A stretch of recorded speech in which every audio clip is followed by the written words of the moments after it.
কবি দ্বিজেন্দ্রলাল রায়ের লেখা নন্দলাল।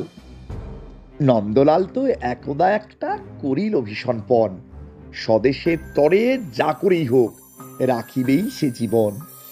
সকলে বলিল, আহা, করো কি, করো কি নন্দলাল? নন্দ বলিল, বসিয়া বসিয়া রহিব কি চিরকাল? আমি না করিলে কে করিবে আর উদ্ধার এই দেশ? তখন সকলে বলিল, বাহবা, বাহবা, বাহবা, বেশ। নন্দর ভাই কলেরায় মরে, দেখিবে তাহারে কেবা?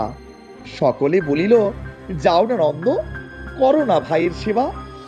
নন্দ বলিল, ভাইয়ের জন্য জীবনটা যদি দিই, না হয় দিলাম, কিন্তু অভাগা দেশের হইবে কি? বাঁচাটা আমার অতি দরকার, ভেবে দেখি চারিদিক। তখন সকলে বলিল, হা হা হা, তা বটে, তা বটে, ঠিক।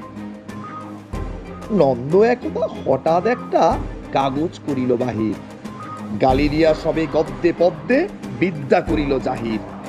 পড়িল ধন্য দেশের জন্য, নন্দ খাটিয়া খুন। লেখে যত তার দ্বিগুণ ঘুমায়, খায় তার 10 গুণ।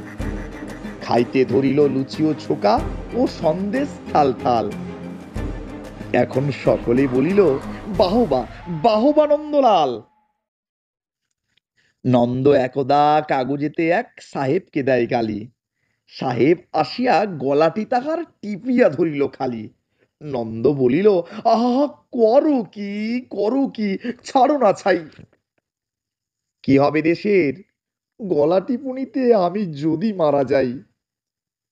বলো কবি ঘত, নাকে দিব খত, যা বলো করিব তাহা।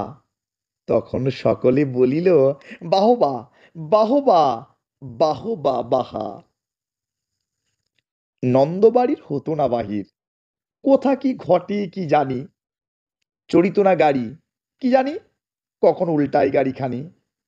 নৌকা ভীষণ ডুবিছে ভীষণ, রেলে কলিশন হয়। হাঁটিতে সর্প, কুকুর আর গাড়ি চাপা পড়া ভয়। তাই শুয়ে শুয়ে কষ্টে বাঁচিয়ে রইল নন্দলাল। সকলে বলিল, ভেলারে নন্দ, বেঁচে থাক চিরকাল।